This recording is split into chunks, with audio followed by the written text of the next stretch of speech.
Hi friends, welcome to Nipun Nagaraj, the voice of truth. మీరు ఈ channel ఇంకా సబ్స్క్రైబ్ చేసుకోకుంటే వెంటనే సబ్స్క్రైబ్ చేయండి ఫర్ ఇన్స్టెంట్ అప్డేట్స్. ఇక ఈరోజు మా టాపిక్ అదేం తొక్కుడు బాసు అని అంటున్నారు మన ట్రేడ్ పండితులు. మనకు తెలుసు కదా, మెగాస్టార్ చిరంజీవి చేయూతనిచ్చే మనిషే కానీ ఎవరికి హాని చెయ్యడు అని. కానీ కడుపు మంట ఈనో బ్యాచ్ మాత్రం ఆయన ఆలను దొక్కేశాడు, ఈలను దొక్కేశాడు అంటూ కామెడీ ఏడుపులు ఏడుస్తూ ఉంటారు.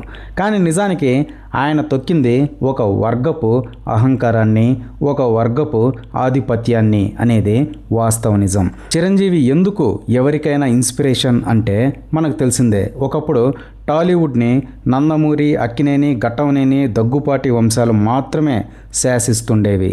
హీరోలు, డైరెక్టర్లు, ప్రొడ్యూసర్లు అందరూ వాళ్ళ కోటరీకి సంబంధించిన వాళ్ళే. అల్లు రామలింగయ్య తాత లాంటి సీనియర్ మోస్ట్ కమెడియన్లు కూడా పాత తరం హీరోల దగ్గర అయ్యయ్యయ్యయ్య అనుకుంటూ చేతులు నలుపుకుంటూ ఉండవలసిందే. ఆ ఎకో సిస్టమ్ని చూస్తేనే కొత్త వాళ్ళు అడుగు పెట్టకముందే ఇంట్రెస్ట్ చచ్చిపోయి, నిస్సహాయత పెరిగిపోయి, ప్రయత్నించకముందే ఓటమిని ఒప్పేసుకుంటారు. అలాంటి దుర్భేద్యమైన కోటలోకి ఒక 23 ఏళ్ల కుర్రాడు రింగులు జుట్టేసుకొని చిరుత పులి లాంటి కళ్ళతో అడుగుపెట్టాడు. అప్పటికే ఎంతోమందిని చూసిన ఇండస్ట్రీ ఈ కుర్రాడు మహా అయితే ఇంకో చంద్రమోహనో, ఇంకో మురళీమోహనో అవుతాడు తప్ప ఇంకేమీ కాడు, నెక్స్ట్ ఈ ఇండస్ట్రీకి మొనగాళ్ళు మా వారసులే అని నెత్తి మీద తడిగుడ్డలేసుకొని ధీమాగా తొంగున్నారు చాలామంది. కానీ అలా నిద్ర లేచే లోపే కింద భూకంపం వచ్చినట్టు ఆ కుర్రాడి ఖైదీ అనే సినిమా వచ్చింది. అప్పటికి ఆ కుర్రాడు ఇండస్ట్రీకి వచ్చి 4 ఏళ్ళు మాత్రమే అవుతోంది. ఏవో చిన్న క్యారెక్టర్స్ చేసుకుంటూ చిన్న హీరోగా టైంపాస్ చేస్తున్నాడులే అనుకున్నారంతా. కానీ ఆ కుర్రాడి ఖైదీ దెబ్బకి మొట్టమొదటిసారి ఇండస్ట్రీ కాందానికి బీటలు వచ్చేసాయి. ఎవరి కుర్రాడు అని ఆరా తీయడం స్టార్ట్ చేశారు. ఎవరో చిరంజీవి అంట అన్నారు.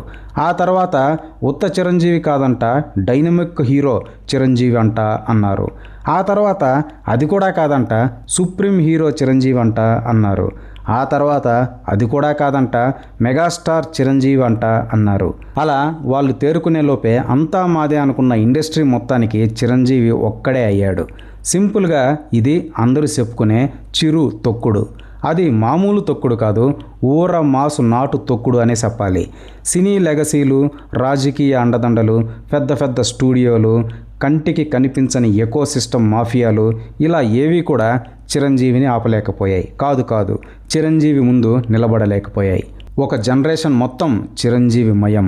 ఎవడైనా స్టైల్గా ప్యాంట్ వేస్తే చాలు, ఎరా చిరంజీవి అనుకుంటున్నావా అనేటోళ్ళు. ఎవడైనా చిన్న డ్యాన్స్ మూమెంట్ చేస్తే చాలు, ఏరా చిరంజీవి అనుకుంటున్నావా అనేటోళ్ళు. ఎవడైనా ఫైటింగ్కి దిగితే చాలు, ఏరా చిరంజీవి అనుకుంటున్నావా అనేటోళ్ళు. ఎవడైనా సిగరెట్ తట్టుకొని పోజు కొడితే చాలు, ఏరా చిరంజీవి అనుకుంటున్నావా అనేటోళ్ళు. ఇలా 6 to 16 చిరంజీవి జపం. ఏ చిరంజీవి కౌన్ హే అని బాలీవుడ్ దిగ్గజాలు మాట్లాడుకున్న రోజులవి. చిరంజీవి అంటే ఫేస్ ఆఫ్ తెలుగు సినిమా అని రాజీవ్ గాంధీ గవర్నమెంట్ గుర్తించిన రోజులవి. Chiranjeevi is the south icon అని ఆస్కార్ కమిటీ గౌరవించిన రోజులవి. ఒక దుర్భేద్యమైన కంచుకోటని ఒక సామాన్యుడు తన వశం చేసుకున్న తీరు అది. తొక్కితే కూసాలు కదిలిపోతాయి అంటారు కదా, ఇది ఆ రేంజ్ తొక్కుడు అనమాట. అందుకే ఆయన ఒక ఇన్స్పిరేషన్. మా వల్ల అవదు అని ఆదిలోనే నీరు గారిపోయే వాళ్ళకి ఆక్సిజనే చిరంజీవి. ఓటమిని అంగీకరించే ముందు ఇంకొక్కసారి అని తట్టి లేపే ప్రేరణే చిరంజీవి. మీలాగే నాకు 2 కాళ్ళు 2 చేతులే ఉన్నాయి అని మన బలాన్ని మనకు గుర్తు చేసే ఆంజనేయుడే చిరంజీవి. అందుకే చిరంజీవిని ఈర్ష్యతో కాదు, ప్రేమతో, ప్రేరణతో చూడాలి. ఎందుకంటే మనందరి లోపల ఉండే ఒక తపనకి నిజ రూపం చిరంజీవి.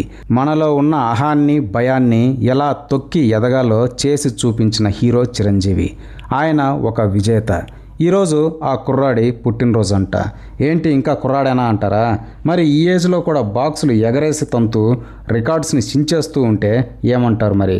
సో ఈ మొగల్తూరు కుర్రాడికి బర్త్డే విషెస్ చెప్తూ ఇలాగే తన సినిమాలతో, తన సామాజిక కార్యక్రమాలతో రఫాడించాలని కోరుకుందాం అని అంటున్నారు మన ట్రేడ్ పండితులు సైతం.